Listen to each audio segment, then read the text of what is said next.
یعنی سی پیک منصوبے کے دوران آئی تھی، جنہیں غیر ملکی کوئلے سے چلایا جا رہا، بڑا مہنگا کوئلہ خرید کر لایا جاتا ہے اٹلی سے، کوئی اور ممالک سے، تو اس کو اب مقامی کوئلے پہ شفٹ کیا جا رہا ہے ان پاور پلانٹس کو. اس سے جو ماہرین کہتے ہیں 1.5 سے 2 روپے فی یونٹ بجلی کی کاسٹ کم ہو جائے گی، اور پھر یہ صارفین کو شفٹ کیا جائے گا، ان کو فیسیلیٹیٹ کیا جائے گا.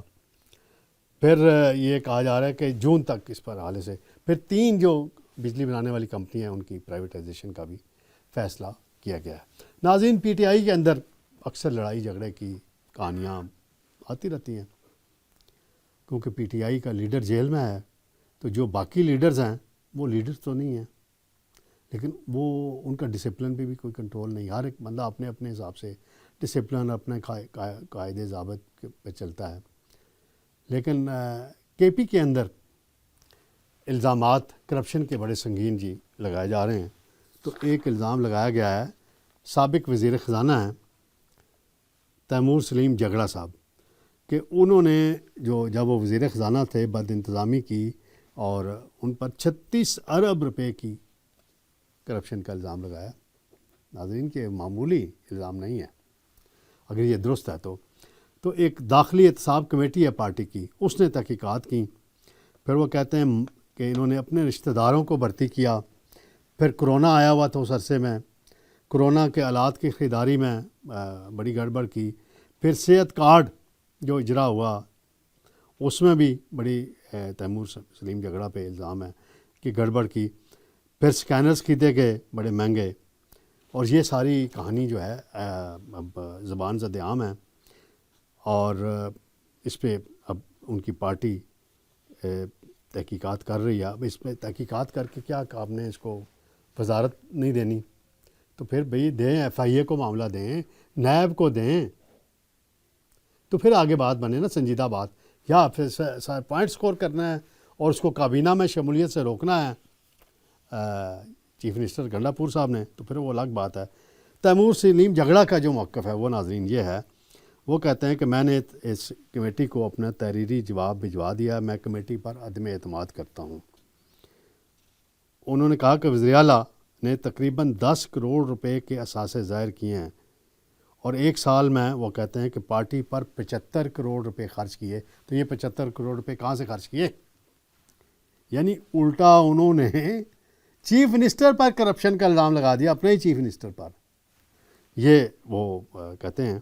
پھر وہ کہتے ہیں کہ بانی پی ٹی آئی نے کہا تھا کہ مجھے کابینہ میں شامل کریں، اور وزیر اعلیٰ نہیں کرنا چاہتے، تو میں بھی شوق نہیں رکھتا کہ میں کابینہ میں شامل ہو جاؤں، اور مجھے کوئی خواہش نہیں ہے.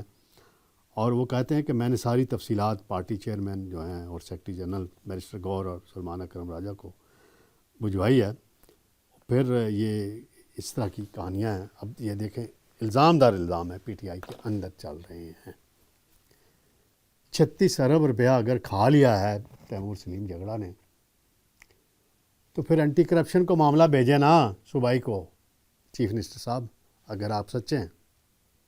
مجھے تو مبالغہ رئیس میں کچھ زیادہ لگتی ہے، کہ میں تیمور سلیم جگڑا کا فیملی وائز بھی ان کو جانتا ہوں، تو وہ اس طرح کے نہیں ہیں. بہرحال وہ الیکشن وہ خود کہتے ہیں کہ انہیں نجی محفلوں میں وہ کہتے ہیں کہ انہیں الیکشن جو ہروایا ہے وہاں پہ ان کی پارٹی نے ہروایا. وہ اشارہ چیف منسٹر کی طرف کرتے ہیں کہ وہ ایم این اے نہیں، پھر انہیں کابینہ میں شامل نہیں کیا گیا. لیکن جگڑا صاحب، آپ نے بھی تو یہ غلطی کی تھی نا، ریاست کو نقصان پہنچانے والی. یاد ہے آپ کو جب آئی ایم ایف کے ساتھ مذاکرات ہو رہے تھے پی ڈی ایم کے دور میں، شہباز شریف کوشش کر رہے تھے، تو آپ نے عمران خان کے حکم پر کو اولیت دی، ملک کو، ریاست کو اولیت نہیں دی. آپ نے بھی خط لکھا شوکت ترین کے کہنے پہ آئی ایم ایف کو کہ یہ آپ ڈیل نہ کریں پاکستان کی گورنمنٹ کے ساتھ. تو کچھ نہ کچھ تو پھر آپ کو بھگتنا پڑے گا نا، جب آپ ریاست کے ساتھ بھی اس طرح کریں گے. اور پارٹی جو آپ کی پارٹی ہے، چلیں اس پہ میں زیادہ بات نہیں کرتا. ناظرین، عاطف خان ہے، ایک اور عاطف خان ہے، امریکہ میں ہوتے ہیں، پی ٹی آئی کے عہدیدار ہیں، بڑے اہم. بڑے لابیسٹ ہیں وہاں پہ خان صاحب کے لیے. انہوں نے ایک ڈیلیگیشن بھیجا ان دنوں پاکستان آیا جس میں 2-3 ڈاکٹرز تھے بڑے معروف. ان کی کچھ اہم شخصیات سے ملاقات کے دعوے کیے جا رہے ہیں اور یہ دعویٰ کیا جا رہا ہے کہ ان ملاقاتوں کا بڑا مثبت نتیجہ نکلے گا اور اسٹیبلشمنٹ کے ساتھ کوئی راستہ عمران خان کا بنے گا. تو عاطف خان صاحب اگر آپ یہ راستہ بنانا چاہتے ہیں تو وہ جبران الیاس آپ کے پاس بیٹھا ہوا نا, شہباز گل بھی آپ کے پاس بیٹھا ہوا ہے, اور بھی لوگ آپ کے پاس بیٹھے ہوئے ہیں, ان کا ٹویٹر اکاؤنٹ کو تو کینچی چلائیں نا, پھر وہ تو بند کرائیں نا, پھر جو اداروں کے خلاف پروپیگنڈا کرتے ہیں وہاں بیٹھ کے. تو یہ تو نہیں ہوتا نا کہ آپ ایک طرفہ طور پہ کہیں جی ہم نے معاملات کرنے ہیں, معاملات کرنے ہیں. پھر آپ کو یاد ہے شہباز شریف نے مریم نواز کا ٹویٹر اکاؤنٹ خاموش کروایا تھا 2020-21 کی بات ہے, 21 میں کرایا تھا نا, تو پھر نتیجہ نکلا تھا. آپ بھی ایک دفعہ اپنا اس کو بند کر دیں, دیکھیں نتیجہ پھر نکلے گا. تو انشاءاللہ ناظرین جلد آپ سے دوبارہ ملاقات ہوگی. اللہ حافظ.